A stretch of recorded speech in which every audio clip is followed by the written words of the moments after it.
going to be working today on subtracting large numbers. Subtracting should not be an issue for you. You guys have learned to subtract across zeros, so this shouldn't be anything that is new. However, we've been working a lot with place value. So understanding why you regroup is what we're going to be focusing on today. So our objective today is I can add and subtract large numbers. The essential question would be, how can you subtract whole numbers?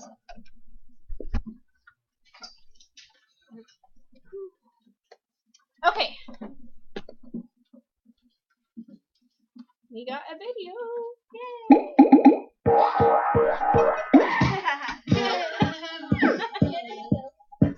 Hi, and welcome to Math Antics. In this video, we're going to learn how to do multi-digit subtraction. It's similar to doing multi-digit addition like we learned in our last video, but there's a few important differences. The main difference is, with subtraction, the order of the problem matters. With addition, you can switch the order of the numbers you're adding, and you'll still get the same answer. 5 plus 2 equals 7, and 2 plus 5 equals 7. But with subtraction, if you have the problem 5 minus 2, you'll get 3. But you can't switch the problem around. You won't get the same answer if you try to do 2 minus 5 instead. In fact, you'll probably get confused because you'll be trying to subtract a bigger number from a smaller one. With multi-digit subtraction, it's important to remember that order matters, especially when you're rewriting your problem.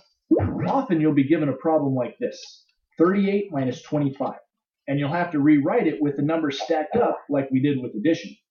But you have to make sure that the first number, the one you're taking from, goes on top, and the number you're taking away is on the bottom. Another hint is that the bigger number should always be on top. Okay, let's go ahead and try this problem. We've got 38 on top and 25 below it, and the ones places are lined up just like they should be. Now we draw our line so our answer can go below it, and we write a minus sign over here on the left to show that we're subtracting. Now we can start getting our answer, and just like with addition, we always start with the ones place column. Here we subtract the bottom number from the top. 8 minus 5 equals 3, so the 3 goes in the ones place of our answer. Now we move to the next place column to the left, the tens place. There we have 3 minus 2, which is 1. There, we just subtracted 25 from 38 and found out that the difference is 13. All right, let's see another example. 135 minus 27. Aha! This is where multi-digit subtraction can get a little tricky. Let's rewrite our problem. 135 on top, 27 below it, with the ones places lined up neatly, and our answer line and subtraction symbol in place. There. Now we can start subtracting. Uh-oh, look at this. In our ones place column, the digit on top is smaller than the digit on the bottom. How can we subtract a bigger digit from a smaller one? Did we make some kind of mistake? No, we wrote our problem correctly. The bigger number is on top. Sometimes this just happens. The top digit might be smaller than the bottom digit, so you can't subtract it, unless you borrow. Here's how borrowing works. The top digit is 5, but the digit below it wants to take 7 away. Sorry, I don't have 7. I only have 5. Well, what about your neighbor? He's in a bigger number place. He's loaded, so you can just borrow from him. Excuse me, I've got a little problem. Do you happen to have something I could borrow? Why, of course. Here you go. Great, that 1 will help. But if you just add 1 to 5, you'd get 6. But fortunately, this 1 came from the next number place, and it really represents a 10. And when we add 10 to 5, we get 15, which is big enough. Now, instead of this column being 5 minus 7, it's 15 minus 7. And 15 minus 7 equals 8. Okay, we've got the first digit of our answer. Now we can move on to the next column. But remember, we borrowed from that number place. It used to be a 3, but now it's a 2. It went down by 1 because we borrowed from it. Well, remember, we really borrowed 10 because it was in the next number place. But it's sometimes easier to just think of it as borrowing a 1 and getting to stick that 1 in front of the digit that needed to borrow. So in the tens place, we have 2 minus 2, which gives us 0 in our answer. And then our last column just has 1 minus nothing, or 1 minus 0, so that's still just 1. There, we've calculated that the difference between 135 and 27 is 108. All right, Let's try another example with borrowing, or regrouping as some teachers call it. Let's subtract 58 from 426. Again, we start by subtracting the digits in the ones place column. Here we have 6 minus 8, and since 6 is too small to subtract 8 from, we'll need to borrow. We always borrow from the number place on the left. We'll borrow a 1, which is really a 10, and we'll write it in front of our borrowing digit, in this case 6, which gives us 16. And don't forget to make the digit we borrowed from smaller by 1. You can just cross it out and write the new smaller number above it, like this. Okay, now we can subtract from the first column. 16 minus 8 equals 8.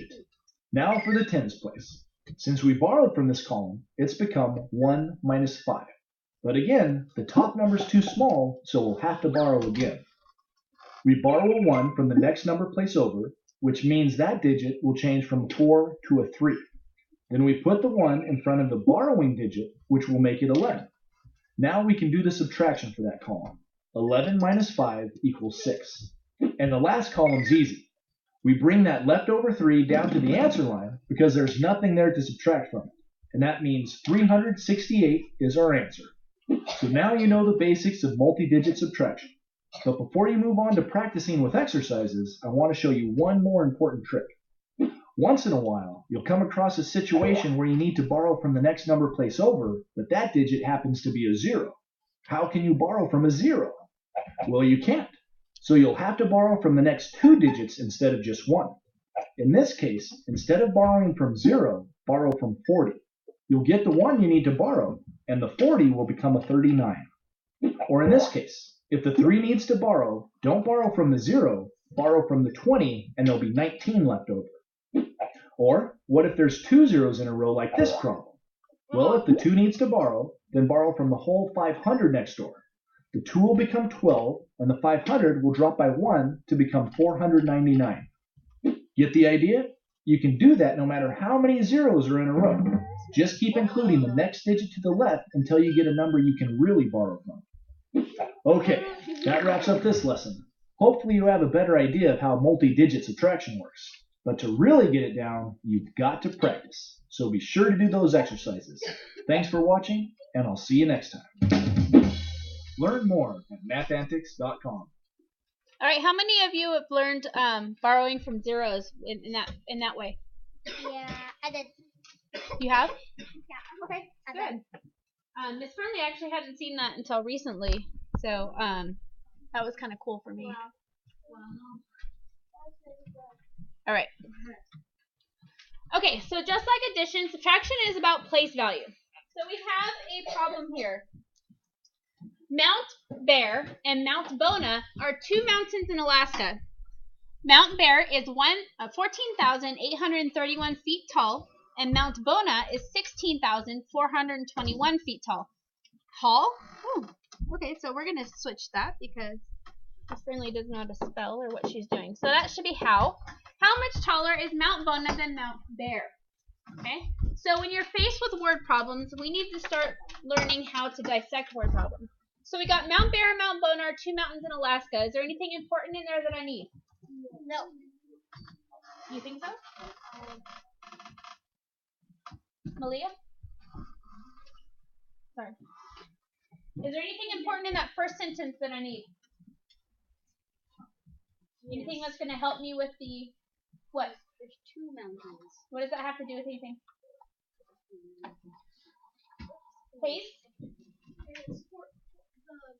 The numbers much. No, I'm talking about the first sentence. Mount Bear and Mount Bona are 2 mountains in Alaska. Is there anything in there that I need? Marisela? No. Thank you. The answer is no. Okay? None of that matters. Mount Bear is 14,831 feet tall, and Mount Bona is 16,421 feet tall. What information do I need in that sentence for my problem? Carolina? That the Mount Bear is 14,000 and that Mountain Bona is 16,420. Okay, do I care about the names of them? No. Just how tall they are, right? Okay. And then how much taller is Mount Bona than Mount Bear? What important information in that sentence do I need? Brantley. How much taller? Okay, what does that mean? How much taller than? Okay, how much taller than? What does that tell me to do? We already know what we're doing, right? Yeah. Okay, but those are key words to tell me to what, David? Subtract. Okay, so these key words tell me to subtract. Okay, now, what number goes on top? What number goes first? No? Ivan. He says 16,421 goes on top. Do you agree or disagree, or I'm not sure? Good, I agree. Okay, so we're going to go 16,421. Okay, so that means the other number is going to go below it, 14,831. Making sure to line up everything. Very important. Okay, 1 minus 1 is what? Again, 1 minus 1 is? 0. Good. 2 minus 3 is? 1. Oh, I can't do it. Right, so what do I need to do? You have to. Bailey, You have to borrow. I'm going to have to borrow from my neighbor, right? So I'm going to go next door. I'm going to say, excuse me, sir, can I borrow? And he'll say, yeah, sure, no problem. So he's going to give me a 1, and he's going to take a 3, right? So it would be 12. So I can take 12 minus 3 is what? Anybody? 12 minus 3 is? 9. Good, 9. Hey, 3 minus 8 is what? Huh? Can't do it. What do I got to do? Gotta borrow. Gotta go next door. So I'm going to say, knock, knock. Excuse me, sir. Could be a ma'am, huh? Could be a ma'am. Okay, this one's a ma'am. Excuse me, ma'am. Can I borrow? And she's going to say, sure. So she's going to take a 5 and going to give me a 1. And now we've got 13 minus 8. 13 minus 8 is what? 13 minus 8. 5. Say it. 5. 5. 13 minus 8 is 5. Good. 5 minus 4 is what? 1. 1. 1 minus 1 is 0. Okay, so how much taller then is Mount Bona than Mount Bear? 1,590. Good. Okay, so what do I mean by don't forget to check my answer? What do I mean by that? Let's rewrite the, so I have 14,831, or 16,421 minus 14,831 is 1,590. Okay? What do I mean by check it? Well, how can I check it? Jessica. Just in case if you get the answer. How do I check it? We'll go back Okay. and check your answer. But how am I going to go back and check your answer? Do you mean go back and re-subtract it to make sure? Yeah. Okay, is there another way? Dean? I like all these hands up. Dean? You add. Dang it! I know, darn it, he got it. Add what? You take the 100,421 and you put the 1,590 right there. Do you guys agree or disagree? Disagree. You got the right idea, but what is he missing, Robert? It's supposed to be 14,831 plus 1,590. And it should equal what? 16,421. Okay, let's add it. What's 1 plus 0? 1. 9 plus 3. 12. Carry the 1. Carry the 1. 14. What's 8 plus 5? 13. Plus 1.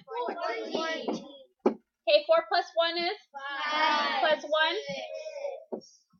And 1 plus 0 is? 1. Okay, so do they match? Yes. Okay. So, what is Miss Fernley going to expect to see? This check. Checking your work. What?